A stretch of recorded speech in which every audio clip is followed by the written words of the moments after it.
বাইরে বারবার ওকে দিয়ে দেখছে মোর্শেদ প্রান্তকে নিয়ে ফিরল নাকি। দেখতে দেখতে চলে এলো ম্যাট্রিক পরীক্ষা। পরীক্ষা কেন্দ্র শহরে, যেতে লাগে 6 ঘন্টা। বাড়িতে থেকে পরীক্ষা দেওয়া অসম্ভব। পরীক্ষা কেন্দ্রের পাশেই মোর্শেদের মামা বাড়ি। মামা নেই, পাশেই মোর্শেদের মামাতো ভাইয়েরা আছে। কথাবার্তা বলে সেখানেই 1.5 মাসের জন্যে হেমলতা আর পদ্মজা উঠল। মোর্শেদ বাকি 2 মেয়ে আর প্রান্তকে নিয়ে বাড়িতে রয়ে গেছেন। হেমলতা পদ্মজাকে নিয়ে আসার পূর্বে এসে দেখে গেছেন পরিবেশ কেমন। মোর্শেদের 2 মামাতো ভাইয়ের মধ্যে একজন রাজধানীতে থাকে, আর একজনের বয়স হয়েছে অনেক। ছেলে মেয়েদের বিয়ে দিয়ে বউ নিয়ে একাই থাকেন। ছেলেরা শহরে চাকরি করে। পদ্মজার জন্য উপযুক্ত স্থান, তাই আর অমত করেননি। মোর্শেদের যে ভাইটি বাড়িতে আছেন তার নাম আকবর হোসেন। 60 বয়সের একজন মানুষ। তবে আকবর হোসেনের স্ত্রী জয়নবের বয়স খুব কম, হেমলতার বয়সী। হেমলতা আকবর হোসেনকে ভাইজান বলে সম্বোধন করেন। দালান বাড়ি, বেশিরভাগ সময়ে বিদ্যুৎ থাকে, ফলে পদ্মজা মন দিয়ে পড়তে পারছে। পরীক্ষায়ও ভালো করে দিচ্ছে। হেমলতা আকবর হোসেনের দৃষ্টি অনুসরণ করেছেন। শীতল প্রকৃতির লোক, তিনি নিশ্চিন্তে বিশ্বাসী লোক। রাতের খাবার আকবর হোসেনের সাথেই খেতে হয়। হেমলতা 1.5 মাসের খাওয়ার খরচ নিয়ে এসেছেন। আকবর হোসেন কিছুতেই আলাদা রাঁধতে দিচ্ছেন না। এভাবে অন্যের বোঝা হয়ে থাকতে হেমলতার আত্মসম্মানে লাগে। তিনি কথায় কথায় জানতে পারেন আকবর হোসেন এবং জয়নবের নকশি কাঁথা খুব পছন্দ, তাই তিনি নকশি কাঁথা সেলাই করছেন। যতক্ষণ পদ্মজা পরীক্ষা দেয় ততক্ষণে হেমলতা কেন্দ্রের বাইরে কোথাও বসে বা দাঁড়িয়ে অপেক্ষা করেন। অনেক রাত অবধি পদ্মজা পড়ে। আজ অনেকক্ষণ ধরে সে কি যেন ভাবছে। হেমলতা ব্যাপারটা খেয়াল করেন। পদ্মজার পাশে বসে জিজ্ঞাসা করেন, পদ্ম, কি ভাবছিস? পদ্মজা এক নজর হেমলতাকে দেখে চোখ ফিরিয়ে নিল। হেমলতা তাকিয়ে আছেন জানার জন্য। পদ্মজা দ্বিধা নিয়ে বলল, রাগ করবে না তো? হেমলতা পদ্মজাকে পরখ করে নিলেন, এরপর বললেন, কি জানতে চাস? পদ্মজা এদিক ওদিক চোখ বুলায়। কিভাবে শুরু করবে বুঝে উঠতে পারছে না। 2 মিনিট পর নীরবতা ভেঙে বলল, দুপুর থেকে আমার খুব জানতে ইচ্ছে হচ্ছে, হানিফ মামাকে কে মারলো? তোমার সাথে মামার কি কথা হয়েছিল? হানিফ মামাকে, মানে তুমি তো অন্য কারণে গিয়েছিলে কিন্তু ফিরে এলে, খুনও হলো। আমি সবসময় এটা ভাবি, কখনো উত্তর পাই না। মনে মনে অনেক যুক্তি সাজাই, কিন্তু যুক্তিগুলো মিলে না, খাপ ছাড়া, এলোমেলো। কাল পরীক্ষা, আর আজ এসব ভেবে সময় নষ্ট করছিস?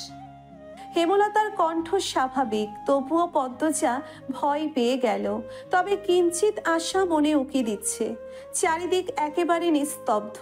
দূর থেকে একটা আওয়াজ ভেসে এলো, সঙ্গে হুইসেলের শব্দ। গভীর রাতে ট্রেন ছুটে চলেছে গন্তব্যের দিকে। আর একটা আওয়াজও আসছে, কাছে কোথাও নেড়ি কুকুরের দল ঘেউ ঘেউ করছে। পদ্মজা ইংরেজি বইয়ের দিকে চোখ রেখে মিনমিনে স্বরে বলল, পরীক্ষা তো কাল দিন পর। হেমলতা খোলা চুল মুঠোয় নিয়ে হাত খোপা করেন। এরপর বললেন, কাল আর কাল দিন পর একই হলো। পদ্মজা চুপ হয়ে গেল। এমন ভান ধরল যেন সে খুব মনোযোগ দিয়ে পড়ছে। হেমলতা চোখ ছোট করে পদ্মজাকে দেখছেন। মেয়েটা পড়ায় মনোযোগ দেওয়ার আপ্রাণ চেষ্টা করছে, কিন্তু সফল হতে পারছে না। বারবার নিচের ঠোঁট দাঁত দিয়ে টিপছে। পদ্ম, ছাদে যাবি? হেমলতার এহেন প্রস্তাবে পদ্মজা একটু অবাক হলো। নাকের পাটা হয়ে গেল লাল। এতে নাক লাল হওয়ার কি আছে জানা নেই। পদ্মজা কিঞ্চিত হাঁ হয়ে তাকিয়ে রইল। হেমলতা আবার বলেন, যাবি? পদ্মজা টেবিল থেকে প্রফুল্ল চিত্তে ছুটে এলো, বলল, যাব। আকবর হোসেনের বাড়িটির নাম সিংহাসন কুঞ্জ। বাড়ির নাম এমনটা হওয়ার কারণ ছাদে না গেলে জানা সম্ভব নয়। মা মেয়ে সিঁড়ি বেয়ে ছাদের দিকে উঠছে। তাদের পায়ের শব্দ মোহময় ছন্দ তুলে হারিয়ে যাচ্ছে অন্ধকারে, অথবা মিলে যাচ্ছে চাঁদের আলোর সাথে একাকার হয়ে। ছাদের দিক মধ্যিখানে দাঁড়িয়ে আছে বিশাল সিংহাসন। তা দেখে পদ্মজার চক্ষু চড়ক গাছ। বিস্ময় নিয়ে প্রশ্ন করল, আম্মা, এত বড় সিংহাসন কার? হেমলতা পদ্মজার মুখের ভাব দেখে বেশ আনন্দ পাচ্ছেন। তিনি 2 দিন আগে এই সিংহাসন আবিষ্কার করেছেন। আকবর হোসেনের কাছে প্রশ্ন করেছেন ঠিক পদ্মজার মতো করেই। আকবর হোসেনের উত্তর হেমলতা পুনরাবৃত্তি করলেন। তোর আকবর কাকার আপু বিশ্ববিদ্যালয়ের অধ্যাপক ছিলেন, বাংলা সাহিত্যের। ওনার ইচ্ছে ছিল নিজের বাড়ির ছাদে একটা সিংহাসন করার। শেষ বয়সে এসে ইচ্ছে পূরণ করেন। দিনরাত নাকি রাজকীয় ভঙ্গিতে সিংহাসনে বসে থাকতেন। মৃত্যুও হয় সিংহাসনে ঘুমানো অবস্থায়। পদ্মজা হা অবস্থায় স্থির হয়ে রইল। সে সিংহাসন খুঁটিয়ে খুঁটিয়ে দেখছে।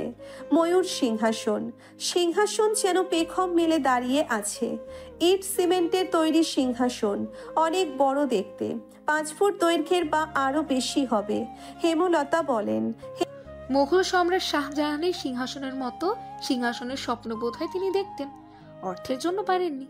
হেমলতার কথা পদ্মজা শুনল নাকি বোঝা গেল না। পদ্মজা অনুরোধ করে অন্য কথা বলল, আমার সিংহাসনে বসো তুমি। এক কথায় হেমলতা সিংহাসনে বসেন। এরপর পদ্মজাকে ডাকেন পাশে এসে বসতে। পদ্মজা আসলো না, দূর থেকে বলল, মাঝে বসো আম্মা। কি শুরু করেছিস? বসো না। হেমলতা কপাল কুঁচকে সিংহাসনের মাঝে বসেন। পদ্মজার ঠোঁটে হাসি ফুটে আবার হারিয়ে গেল। বলল, আরেকটু বাকি। কি বাকি? বাম পায়ের উপর ডান পা তুলে রানীদের মতো বসো। হেমলতা বিরক্তি নিয়ে উঠে পড়েন। পদ্মজাকে বলেন, পাগলের প্রলাপ শুরু করেছিস? পদ্মজা নাছোড় বান্দা হয়ে দৃঢ়ভাবে বলেন, আম্মা বসো না, নইলে আমি কাঁদবো। পদ্মজার এহেন কথায় হেমলতা হাসবেন না রাখবেন ঠাউর করতে পারলেন না। রাতের সৌন্দর্য, রাতের মায়াবী রূপ প্রতিটি মানুষের ভেতরের আহ্লাদ, ইচ্ছে, কষ্ট ঠেলে ঠুলে বের করে আনার ক্ষমতা বোধ হয় নিজে আল্লাহ সাক্ষাৎ করে দিয়েছেন। তাই হেমলতা তার নিজের শক্ত খোলসে ফিরতে পারলেন না। পদ্মজার পাগলামোর সুরের সুর মিলিয়ে তিনি সিংহাসনে রাজকীয় ভঙ্গিতে বসেন। পদ্মজার কেমন কেমন অনুভূতি হয়, বুকের ভেতর ঝিরিঝিরি কাঁপন। এই তো তার কল্পনায় রাজ্যের রাজরানী হেমলতা এবং তার কন্যা সে পদ্মজা। চোখের মণিকোঠায় ভেসে উঠল একটি অসাধারণ দৃশ্য। হেমলতার সর্বাঙ্গে হীরামণি মুক্তার অলঙ্কার। অসম্ভব সুন্দর শ্যাম বর্ণের এই সাহসী নারীকে দেখতে কত শত দেশ থেকে মানুষ ভিড় জমিয়েছে। আর সে হেমলতার পাশে বসে আছে। চারিদিকে ঢাকঢোল পেটানো হচ্ছে, হাতিশাল থেকে হাতির হুঙ্কার আসছে। তারাও যেন খুশি এমন রানী পেয়ে। তোর পাগলামি শেষ হয়েছে?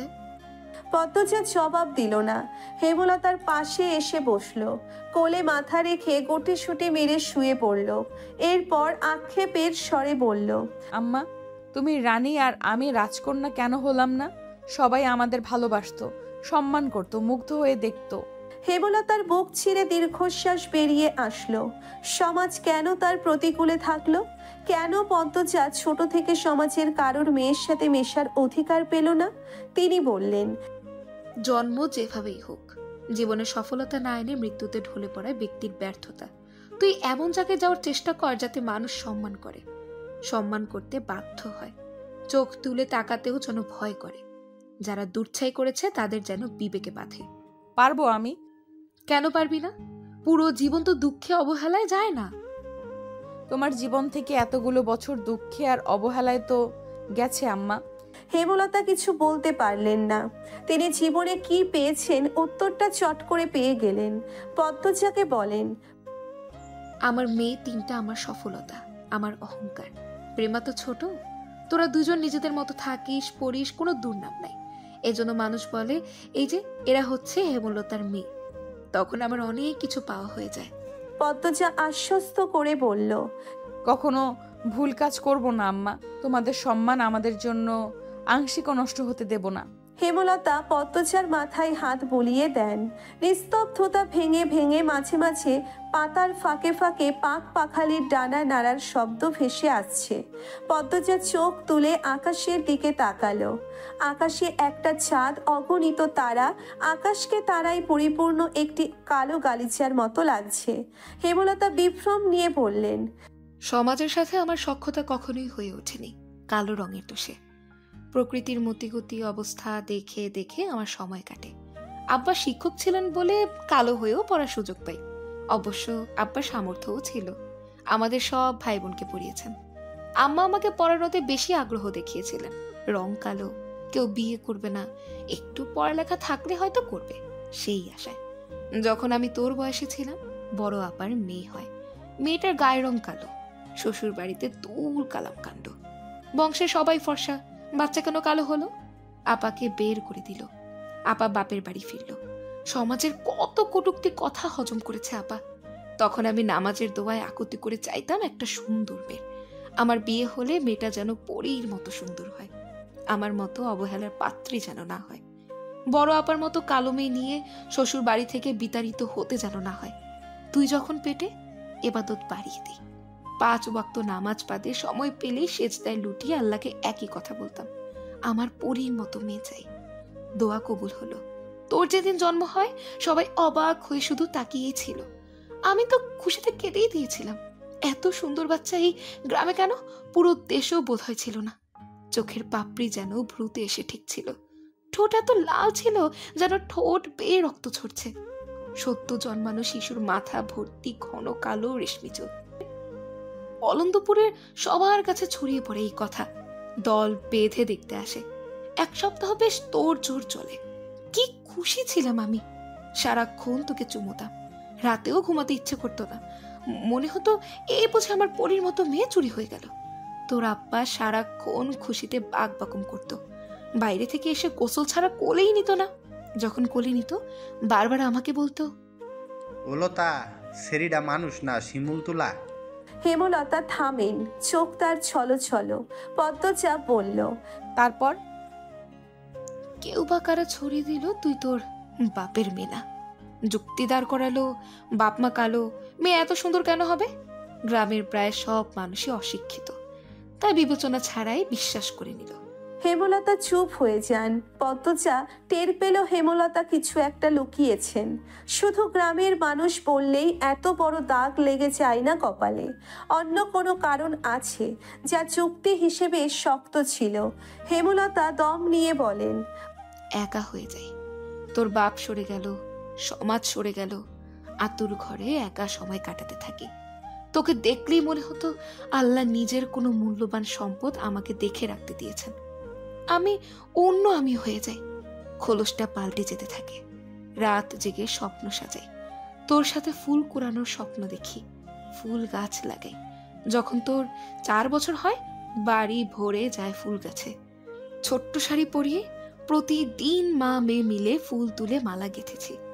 নিশুতি রাতে পাকা ছাদে জোছনা পোহানোর স্বপ্ন ছিল, আজ পূরণ হলো। আর 2টা ইচ্ছে বাকি। সাগর জলে মা মেয়ে পা ডুবিয়ে পুরো একটা বিকেল কাটাবো। আর শেষ বয়সে নাতি নাতনিদের নিয়ে তাদের মায়ের জীবনী বলবো। পদ্মজা দুহাতে শক্ত করে জড়িয়ে ধরে হেমলতার কোমর।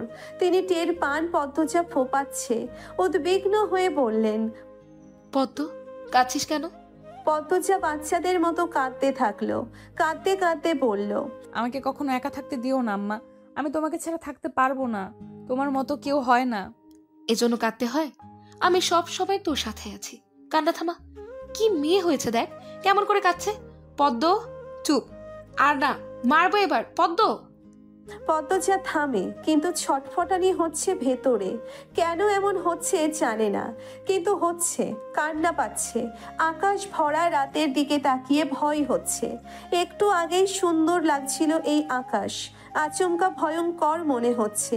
মায়ের কোল ছাড়তে ইচ্ছে করছে না। মনে হচ্ছে চারিদিকে অশরীরীদের ভিড়, তাদের কোলাহলে মস্তিষ্ক ফেটে যাচ্ছে। পদ্মজা মায়ের কোলে মুখ লুকানো। পদ্ম, ঘুমিয়ে পড়েছিস? না আম্মা। সেদিন মাঝরাত্রিরে ছুরি নিয়ে বের হয়েছিলাম। হানিফের ঘরটা আব্বা আমার ঘর থেকে দূরে হওয়াতে সুবিধাই ছিল। হানিফের ঘরের পাশে গিয়ে দেখি মদনও ঘরে। দুজনকে সামলানো সম্ভব নয় আমার পক্ষে, তাই অপেক্ষা করতে থাকি মদন কখন যাবে। এরপর আরেকজন লোক আসে। একটু দূরে সরে যাই, গোয়াল ঘরের পেছনে। মিনিট কয়েকবার উকি দিয়ে দেখি দরজা লাগানো, সারা শব্দ নেই। সাবধানে দরজা ঠেলে ঘরে ঢুকে দেখি হানিফ নেই। তখন হয়তো আম্মা দেখেছে, তাই ভাবছে আমি খুন করছি। নানু কেন এমন ভাবলো? হানিফ মামা তো তোমারই ভাই। হেমলতা তাৎক্ষণিক জবাব দিলেন না। সময় নিয়ে একটা গোপন সত্যি বললেন, আমি তোর নানুর ভাইকে খুন করেছি। তাই তিনি আমাকে ঘৃণা করেন, ভয় পান, সন্দেহ করেন। হেমলতার কণ্ঠ স্বাভাবিক। পদ্মজা চমকে উঠে বসল। মুখখানা হাঁ অবস্থায় স্থির হয়ে গেল হেমলতার দিকে। দৃষ্টি গেল থমকে। হেমলতা পদ্মজাকে সামলে নিতে সময় দেন। দূরের রাতের আকাশে চোখ রাখেন। পদ্মজা নিজেকে ধাতস্থ করে নিয়ে বলল, তিনি কি হানিফ মামার মতো ছিলেন? হেমলতা সম্মতির সূচক মাথা নাড়ান। সিঁড়িতে কারো পায়ের আওয়াজ। হেমলতা সাবধান হয়ে যান। পদ্মজাকে আড়াল করে দাঁড়ান। সেকেন্ড কয়েক পর একটা ছেলের দেখা মিলল। অচেনা মুখ। হেমলতা আগে কখনো দেখেননি। ছেলেটিও তাদের দেখে ভড়কে গেল। ভোরবেলায় সূর্য উদয়ের সময় পরিবেশে মৃদু সূর্যালোক ছড়িয়ে পড়ল। ট্রেনের জানালা দিয়ে সূর্যের আগুন রঙা আলো পদ্মজার মুখশ্রী ছুঁয়ে দিল। ফজরের নামাজ পড়ে ট্রেনে উঠেছে তারা। গন্তব্য অলন্দপুর। পদ্মজার ম্যাট্রিক শেষ হলো আজ 3 দিন। হেমলতার কাঁধে মাথা রেখে চোখ বুঝল পদ্মজা। পুরো 1.5 মাস পর পূর্ণা প্রেমা প্রান্তর দেখা পাবে। খুশিতে আত্মহারা সে। মাঝে একটু চিরিয়ে ফের চলছে ট্রেন। হেমলতা জানালার বাইরে তাকিয়ে আকাশ দেখছেন। কারণে অকারণে তিনি এখন আকাশের দিকে তাকিয়ে থাকেন। শুষ্ক চক্ষুদ্বয় যখন তখন সচল হয়ে ওঠে। কিছুতেই বারণ মানে না। নীল আকাশের বুকে যেন সেদিন রাতের স্মৃতি আকার নিয়ে ভেসে উঠল। ছেলেটার বয়স 23-24 বছর হবে। অবাক চোখে তাকিয়েছিল। দেখতে বেশ ভালো। হেমলতা পদ্মজাকে আড়াল করে কঠিন স্বরে প্রশ্ন করেন, কে তুমি? ছেলেটি হেমলতার কথার ধরনে বিব্রত বোধ করল। ইতস্তত করে বলল, মুহিব হোসেন। হেমলতার টনক নড়ল। তিনি সাবধানে জিজ্ঞাসা করলেন, বারেক হোসেন তোমার বাবা? মুহিব ভদ্রতার সহিত বলল, জি। হেমলতা কি যেন বলতে চেয়েছিলেন, বলতে পারলেন না। তার আগে মুহিব বলল, বিরক্ত করার জন্য দুঃখিত, আমি আসছি। এরপরই হন্তদন্ত হয়ে চলে গেল। সেদিন আর রাত জাগা হলো না। ছাদ থেকে নেমে গেল তারা। গোপন বৈঠকে একবার বাধা পড়লে আর মন সায় দেয় না আলোচনা চালিয়ে যেতে। অনুভূতিগুলো ভোঁতা হয়ে যায়। এর পরের দিন জানা গেল মহিব তার পিতার সাথে রাগ করে ঢাকা ছেড়ে চাচার বাড়ি উঠেছে। এখনকার ছেলে মেয়েদের ক্ষমতা খুব। তারা খুব সহজ কারণে মা বাবার সাথে রাগ করে দূরে সরে যেতে পারে। হেমলতা অবজ্ঞায় কপাল কুঞ্চিত করতে সংকোচ বোধ করলেন না। পরে অবশ্য বুঝেছেন মহিব খুবই ভালো ছেলে। নম্র, ভদ্র, জ্ঞানী, মেধাবী ছাত্র। বিয়ে পড়ছে। সবচেয়ে ভালো গুণ হলো মহিবের নজর সৎ। হেমলতা চোখের দৃষ্টি চিনতে ভুল করেন না। ঠিক 17 দিন পর বারেক হোসেন ছেলেকে নিতে আসেন। যেদিন আসেন এর পরের দিন রাতে হেমলতাকে প্রস্তাব দেন। মহিবের বউ হিসেবে পদ্মজাকে নিতে চান। হেমলতা অবাক হন। মহিব মনে মনে পদ্মজার উপর দুর্বল, অথচ বোঝা গেল না। নিঃসন্দেহে মহিব পাত্র হিসেবে উপযুক্ত। মহিবের বড় 2 ভাই মমিন, রাজীব, দুজনেই চাকরিজীবী। মমিন বিয়ে করে বউকে ডাক্তারি পড়াচ্ছে। সমর্থনে আছে পুরো পরিবার। অতএব বোঝা গেল পরিবারের প্রতিটি মানুষের মস্তিষ্ক ভাবনা উচ্চমানের। বারেক হোসেন বিয়ের প্রস্তাবের সাথে এটিও বলেছেন, আমার মেয়ে নেই, ছেলে বউরাই আমার মেয়ে। আপনার মেয়ে যতটুকু ইচ্ছা পড়বে, কোনো সমস্যা নেই। হেমলতা প্রস্তাব ফিরিয়ে দিলেন না। তিনি আনন্দের সহিত জবাব দিলেন, পদ্মজা আইয়ে শেষ করুক, এরপরই না হয়। স্মৃতির বারেক হোসেন হেসে বলেন, তাহলে এটাই কথা রইল। স্মৃতির পর্দা থেকে চোখ সরিয়ে নিলেন হেমলতা। গোপনে দীর্ঘশ্বাস ছাড়েন। গলাটা কাঁপছে, ঠোঁট শুকিয়ে কাঠ। ব্যাগ থেকে বোতল বের করে পানি পান করলেন। প্রেমা প্রান্ত বাড়ির বাইরে সড়কে পাইচারি করছে। পূর্ণা গেটের আড়াল থেকে বারবার উকি দিয়ে দূর রাস্তা দেখছে। মোর্শেদ হেমলতা আর পদ্মজাকে আনতে গঞ্জে সে কখন গেল, এখনো আসছে না। পুরো 1.5 মাস পর মা বোনের সাক্ষাৎ পাবে তারা। হৃৎপিণ্ড দ্রুত গতিতে চলছে। মিনিট 5 পর কাঁচা সড়কের মোড়ে মোর্শেদের পাশে কালো বোরখা পরা 2জন মানুষকে দেখতে পেল তারা। পূর্ণা লাজলজ্জা ভুলে আগে আগে ছুটে গেল। পেছনে প্রান্ত এবং এবং প্রেমা ছুটে এসে মা বোনকে একসাথে জড়িয়ে ধরে প্রবল কণ্ঠে কেঁদে উঠল পূর্ণা। হেমলতা পূর্ণাকে ধমক দিতে গিয়েও থেমে গেলেন। মাঝে মাঝে একটু বাড়াবাড়ি করা দোষের নয়। পদ্মজার চোখ বেয়েও টপ টপ করে জল পড়ছে। প্রায় প্রতিটি রাত সে ভাই বোনদের মনে করেছে, বিশেষ করে পূর্ণাকে বেশি মনে পড়েছে।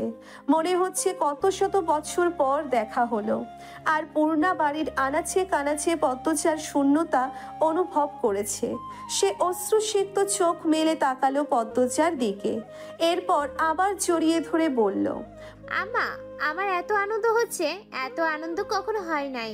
পদ্মজার কোমল হৃদয় পূর্ণার ভালোবাসা দেখে বিমোহিত হয়ে উঠল। সে স্নেহার্ত কণ্ঠে বলল, আমার সোনা বোন, আর কাঁদিস না। পূর্ণার চোখের জল দ্রুত মুছল। প্রফুল্ল চিত্তে বলল, আপা, আমি তোমার পছন্দের চিংড়ি মাছ দিয়ে লতা রেঁধেছি। পদ্মজা অবাক চোখে তাকালো। হেমলতা প্রশান্তিদায়ক শোক অনুভব করলেন এক বোনের প্রতি আর এক বোনের নিঃস্বার্থ ভালোবাসা দেখে। পদ্মজা পা খাড়া হয়ে পূর্ণার দুই গালে চুমু দিল। মোর্শেদ দৃশ্যটি মুগ্ধ হয়ে দেখেন, এরপর তাড়া দেন, দেহ মাইয়াটার কারবার। মানুষ আইতাছে আর হেরা রাস্তার মধ্যে কান্নাকাটি লাগাইছে। হাট সবাই হাট। খাওয়া দাওয়া শেষ করে চার ভাই বোন ঘাটে গিয়ে বসলো। 1.5 মাসে কি কি হলো না হলো সব পূর্ণা বলছে। প্রেমা পূর্ণার নামে বিচার দিল, প্রান্ত প্রেমার নামে বিচার দিল। প্রান্ত কেন বিচার দিল তা নিয়ে প্রেমা বাকবিতণ্ডা লাগিয়ে দিল। সে কি কাণ্ড! দুজন তুমুল ঝগড়া লেগে গেল। এরপর দুজনেই বিচার নিয়ে গেল হেমলতার কাছে। তখন পদ্মজা শুষ্ক কণ্ঠে পূর্ণাকে বলল, জানিস পূর্ণা, আম্মা আমার বিয়ে ঠিক করেছে। পূর্ণা ভীষণ চমকালো। চমকিত কণ্ঠে জিজ্ঞাসা করলো, কবে, কার সাথে? যে বাড়িতে ছিলাম ওই বাড়ির ছেলের সাথে বিয়ে পড়ছে। আমার আয়ের শেষ হলে বিয়ের তারিখ পড়বে।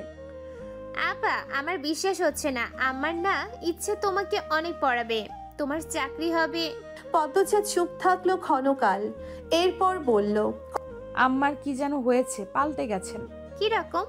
আকাশের দিকে তাকিয়ে থাকেন, বেশিরভাগ কথা এড়িয়ে যান। আমার ভবিষ্যৎ নিয়ে আগের মতো আগ্রহ দেখান না। আমি কথা তুললে এড়িয়ে যান, গল্প করেন না, মানে আগের মতো নেই। কথাগুলো বলতে গিয়ে পদ্মজার গলা কিঞ্চিত কাঁপলো।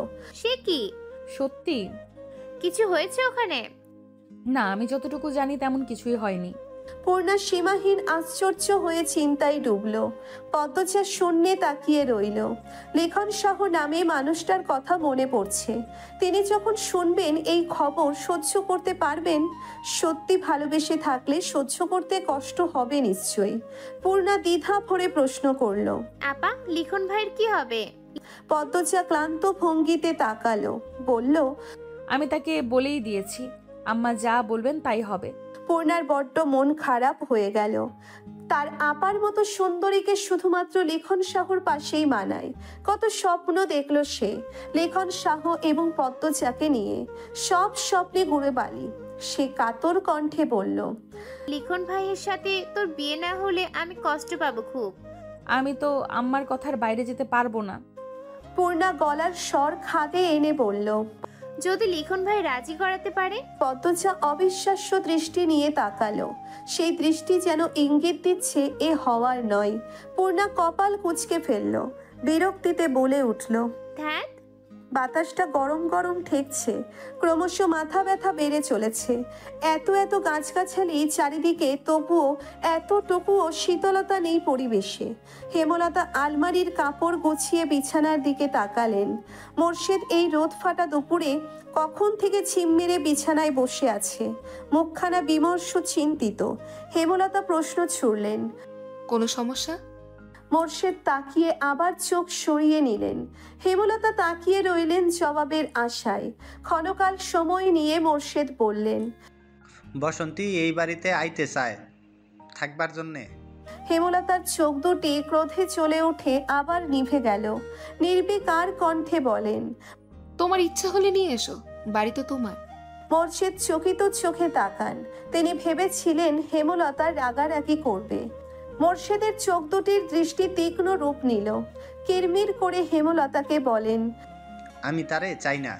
হেমলতা ঠাট্টা করে হাসলেন, বললেন, 20 বছর সংসার করে তাকে চাও না? আমি হলে মামলা ঠুকতাম। মোর্শেদ আহত মন নিয়ে তাকিয়ে রইলেন অনেকক্ষণ। চোখ দুটিতে অসহায়ত্ব স্পষ্ট।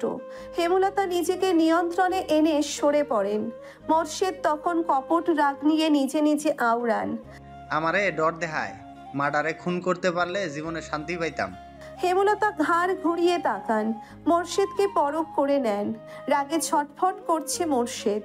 বাসন্তীর প্রতি তার এত রাগ কেন?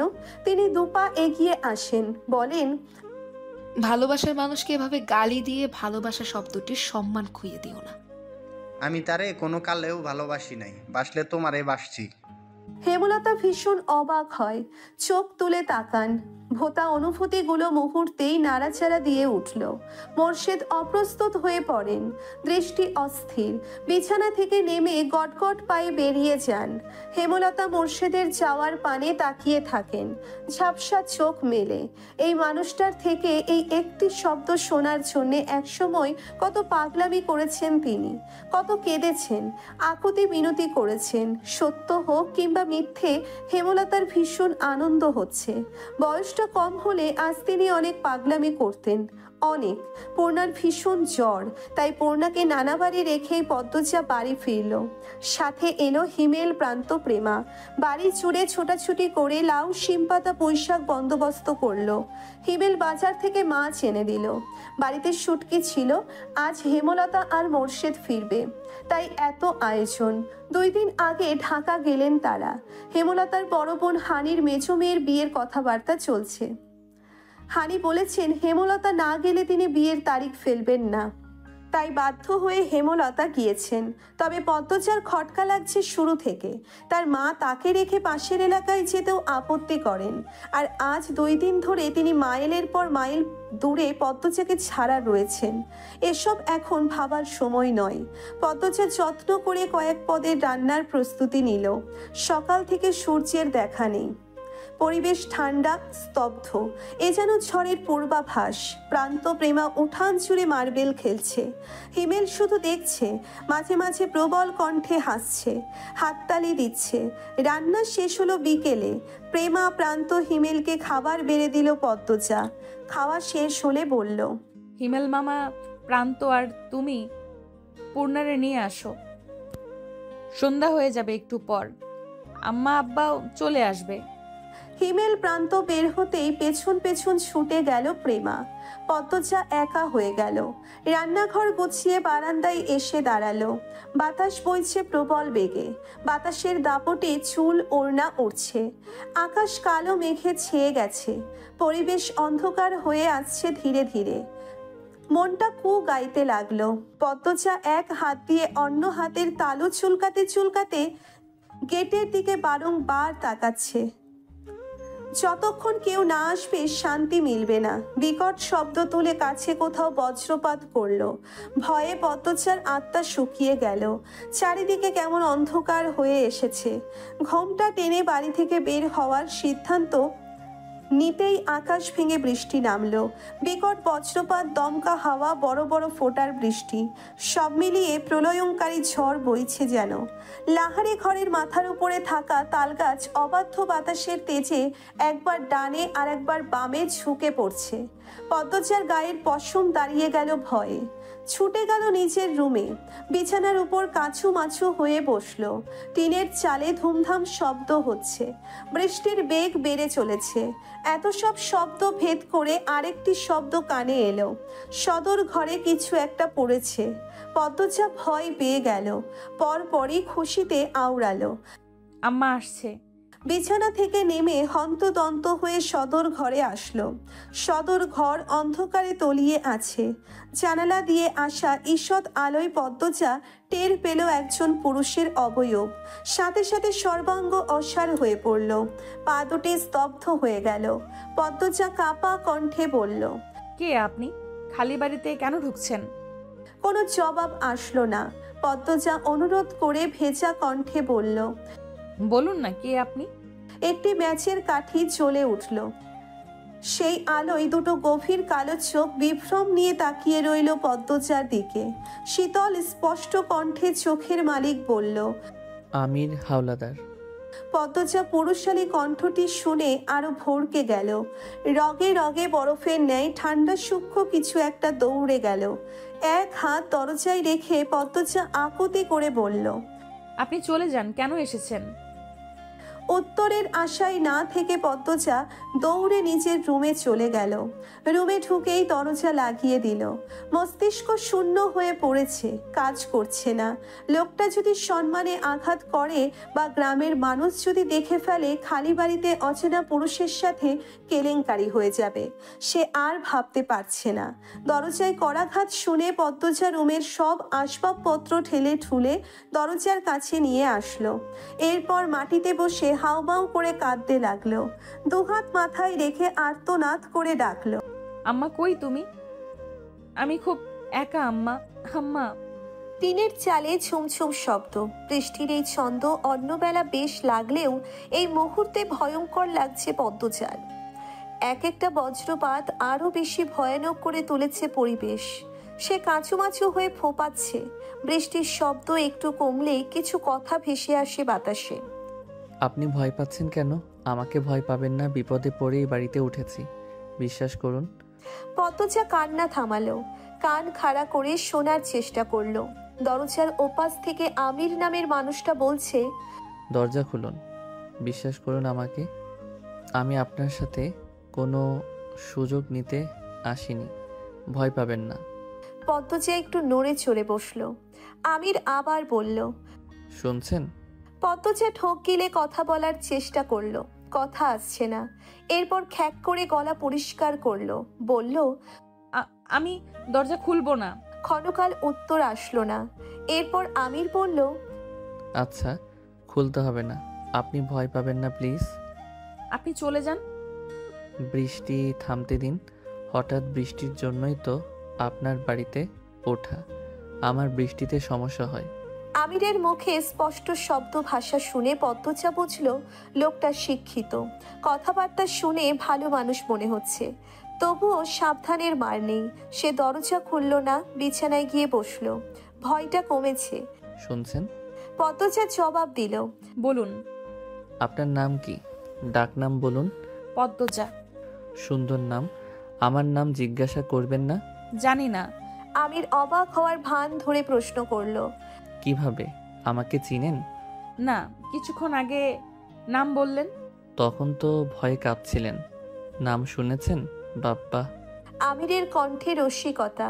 পদ্মজা মৃদু হাসলো। কেন হাসলো জানে না। আমির বলল, শুনছেন? শুনছি। আপনি কি এরকমই ভীতু? আমার সাহসিকতা প্রমাণ করানোর জন্য এখন বের হতে বলবেন, তাই তো?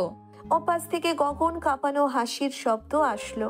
আমির হাসতে হাসতে বলল, বেশ কথা জানেন তো। এই বিষয়ের কথাবার্তা এড়িয়ে গেল পদ্মজা। বলল, বৃষ্টি কমলেই চলে যাবেন কিন্তু। এত তাড়াতে হবে না, বৃষ্টি কমলেই চলে যাব। কষ্ট নিবেন না, খালি বাড়ি তো। বাকিরা কোথায়? এটা মোর্শেদ কাকার বাড়ি না? জি। ওনার ধানের মিল তো এখন আমার আব্বার দখলে, ছুটিয়ে নিবেন কবে? পদ্মজা অবাক হয়ে দরজার দিকে তাকালো। বিস্ময় নিয়ে বলল, আপনি মাতব্বর কাকার ছেলে? অবাক হলেন মনে হচ্ছে। মাতব্বর কাকার ছেলের নাম তো বাবু। আমির হেসে বলল, আমার ডাকনাম বাবু, আম্মা আর আব্বা ডাকে। ভালো নাম, আমির। পদ্মজা আর কথা বাড়ালো না। বজ্রপাত থেমেছে, বৃষ্টি রয়েছে। আমির জিজ্ঞাসা করলো, বাকিরা কোথায় বললেন না? আম্মা আব্বার ঢাকা, আজ ফেরার কথা ছিল। আর আমার 2 বোন আর ভাই নানা বাড়ি, কোথায় বৃষ্টির জন্য আসতে পারছে না। এখনো আমাকে ভয় পাচ্ছেন? একটু একটু।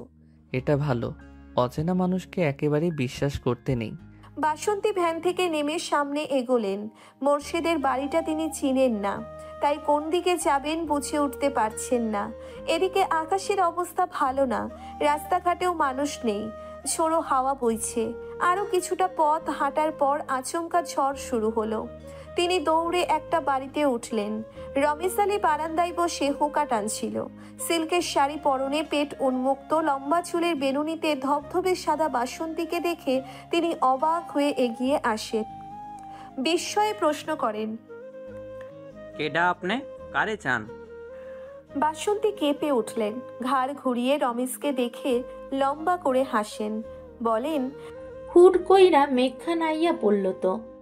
তে আপনি কার বাড়িতে যাইতেছেন? মোর্শেদের বাড়ি। রমেশ আলী বিরক্তিকর ভাব নিয়ে সরে যান। ঘরের ভেতর থেকে চেয়ার এনে দেন, বলেন, মশাইদার কি লাগে আপনি? বাসন্তী চিন্তায় পড়েন। গ্রামের মানুষ তো জানে না তার আর মোর্শেদের সম্পর্ক। এখন জানানোটা কতটা যুক্তিসঙ্গত? সেকেন্ড কয়েক ভাবার পর যুক্তি মিলে গেল। গ্রামবাসীকে বলা উচিত, নয়তো সে তার অধিকার কখনো পাবে না। একমাত্র গ্রামবাসীই পারে তার জায়গাটা শক্ত করে দিতে। বাসন্তী রমেশ আলীর চোখের দিকে তাকিয়ে বললেন, আমি তার বউ লাগি, প্রথম বউ। তার লগে আমার 20 বছরের সম্পর্ক। রমেশ আলীর চক্ষুদয় যেন কোটর থেকে বেরিয়ে আসতে চাইল। মেঘনা চাইতেই বৃষ্টি পাওয়ার মতো আনন্দ অনুভব করেন। তিনি প্রবল উৎসাহ নিয়ে বলেন, এরপরে বউরে জানে না। থাহেন কই আপনি? রাধাপুর। লুকাইয়া রাখছিল বিয়া কইরা?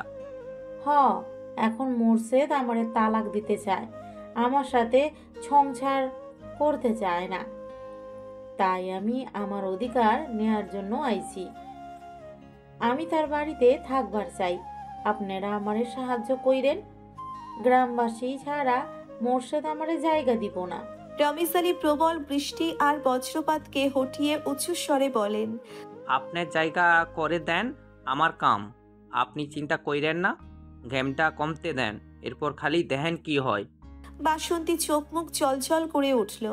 ভরসা পাওয়া গেল। রমেশ আলীর প্রতিশোধের নেশা পেয়েছে। মোর্শেদ তাকে কত কটু কথা বলেছে, অবজ্ঞা করেছে, অপমান করেছে। এইবার তার পালা। প্রতিটি অপমান ফিরিয়ে দিবেন বলে শপথ করলেন। তিনি বাসন্তীকে ভরসা দিয়ে বলেন, আপনি বইয়া থাহেন, আমি আরো কয়েকজনের লইয়া আইছি। রমেশ আলী খুশিতে গদগদ হয়ে বেরিয়ে যান। সঈদ, রজব, মালেব, কামরুলকে নিয়ে ফিরেন। সবার হাতে হাতে ছাতা। কামরুল আটপাড়া এলাকার মেম্বার। গ্রামে কোনো অনাচার হলে তা দেখার দায়িত্ব তার। তাই তিনি মাথার উপর বজ্রপাত ঝড় নিয়েই ছুটে আসেন। পদ্মজা উসখুস করছে, টয়লেটে যাওয়া প্রয়োজন। বেগ বাড়ছে। এভাবে আর কতক্ষণ থাকা যায়? সাহসও পাচ্ছে না বের হওয়ার। রুমে পায়চারি করলো কিছুক্ষণ, চোখ বন্ধ করে জোরে নিঃশ্বাস নিল। এরপর কাঁচি কোমরে গুজে নিল। আয়াতুল কুরসি পরে বুকে ফু দিল। তারপর দরজা খুলল। আচমকা দরজা খোলার আওয়াজ শুনে আমির চমকে তাকালো। আকাশ থেকে কালো মেঘের ভাব কেটে গেছে অনেকটা। সন্ধ্যার আজান পড়ছে। সালোয়ার কামিজ পরা পদ্মজাকে দেখে মুহূর্তেই হৃদস্পন্দন থমকে গেল তার। পদ্মজা ওড়না টেনে নিল নাক অব্দি। এরপর কাপা পায়ে আমিরের পাশ কাটালো। আমিরের চোখ স্থির, নিঃশ্বাস এলোমেলো, ঠোঁট শুকিয়ে কাঠ। পদ্মজা যখন ফিরছিল রুমে তখন আমির ডাকলো, পদ্মজা। পদ্মজা দাঁড়ালো। মানুষটা খারাপ হলে এতক্ষণে আক্রমণ করত। যেহেতু করেনি, মানুষটার উদ্দেশ্য খারাপ না, তাই দাঁড়ালো। তবে ঘাড় ঘুরিয়ে তাকালো না। আমিরের গায়ে স্যান্ডো গেঞ্জি পরা, শার্ট ভিজে গেছে, তাই বারান্দার দড়িতে রেখেছে, বাতাসে শুকাতে। আমির বলল, অলন্দপুরে এমন রূপবতী আছে জানতাম না। পদ্মজা লজ্জা পেল, বিব্রত বোধও করল। বৃষ্টি প্রায় কমে এসেছে। পদ্মজা বলল, আপনি এবার আসুন, কেউ দেখলে খারাপ ভাববে। যেতে তো ইচ্ছে করছে না। লোকটা বলে কি? এতক্ষণ বলল বৃষ্টি কমলেই চলে যাবে, এখন বলছে যাবে না। পদ্মজা ঘুরে তাকালো, চোখের দৃষ্টিতে আকুতি নিয়ে বলল, চলে যান। আমির কিঞ্চিত হা হয়ে তাকিয়ে রইল। না চাইতেও পদ্মজা আমিরকে খেয়াল করলো। শ্যামবর্ণের একজন পুরুষ, থুতনির মাঝে কাটা দাগ। সাথে সাথে চোখ সরিয়ে নিল পদ্মজা। কাঁদো কাঁদো হয়ে বলল, বৃষ্টি কমে গেছে, আম্মা আব্বা চলে আসবে, চলে যান। আমিরের নিস্তব্ধতা পদ্মজাকে বিরক্ত করে তুলল। এ তো ঘাড় তেরা, দুই কথার মানুষ কিভাবে হয়? উঠোনে পায়ের শব্দ, কয়েক ছোড়া পায়ের শব্দ। বারান্দা থেকে তাকালো আমির এবং পদ্মজা। গ্রামের এতজনকে দেখে পদ্মজার নিঃশ্বাস বন্ধ হয়ে আসে। দৌড়ে রুমে ঢুকে পড়ল। রমেশ আলী চেঁচিয়ে ডাকেন, কইরে মৈসেইদা, আকাম কইরা এখন লুকাইয়া আছোস কেন? বাইর হ, তোর আকাম ধইরা লইয়া আইছি। আমির বারান্দা পেরিয়ে বেরিয়ে আসে। গম্ভীর মুখে বলল, ওনারা বাড়িতে নেই? উৎসুক জনতা আমিরকে দেখে অবাক হলো। কামরুল বললেন, আরে আমির, শহর থেকে আইলে কবে? এই তো 4 দিন হলো। আছেন কেমন? এই তো আছি। তাই এইখানে কি করো? আমির উত্তর দেওয়ার আগে রমেশ আলী প্রশ্ন করেন।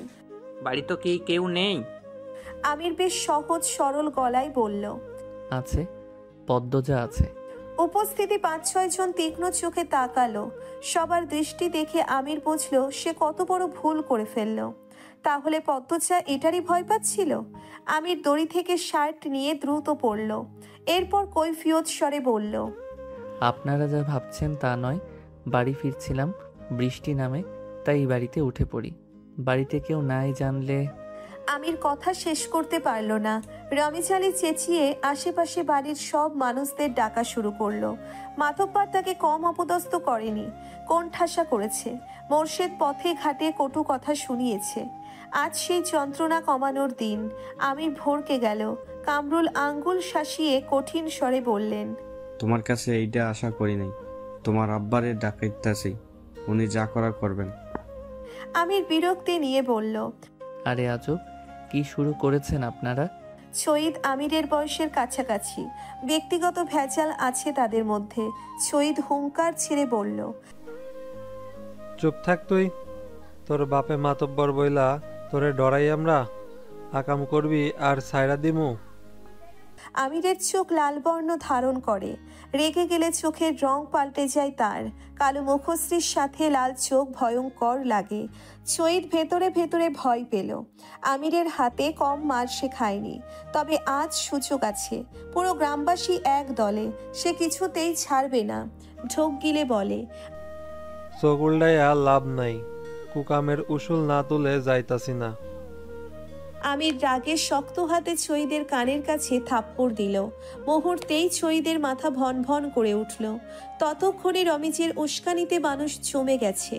সবার হাতে হাতে টর্চ, হারিকেন। আধার নেমে এসেছে। আমির আবারও শহীদকে মারতে গেলে কয়জন এসে চাপটে ধরল। কামরুল একজন মহিলাকে আদেশ স্বরে বলল, শিউলির আম্মা, কয়েকজনরে লইয়া মাইয়ারারে বার কইরা আনো। লুকাইছে নদী। গ্রামটা নদীদের ভিড়ে ধ্বংস হইয়া যাইতেছে। পদ্মজা মাটিতে নত যেন হয়ে বসে কাঁপছে। দ্রুত গতিতে পা থেকে মাথার চুল অবধি কাঁপছে। বাইরের প্রতিটি কথা কানে এসেছে। চারপাশ যেন ভন ভন করছে। শিউলির আম্মা পদ্মজার রুমে আসলো।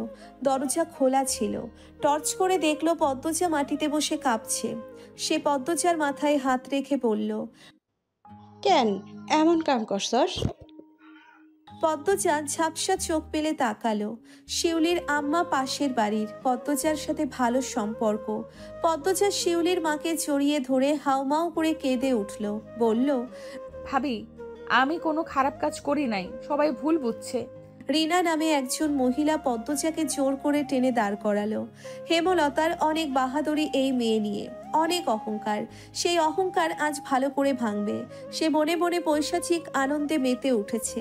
ঘৃণিত কণ্ঠে পদ্মজাকে বলল, ধরা পড়লে সবাই এমনটাই কয়, আয় তুই। পদ্মজা আকুতি করে বলল,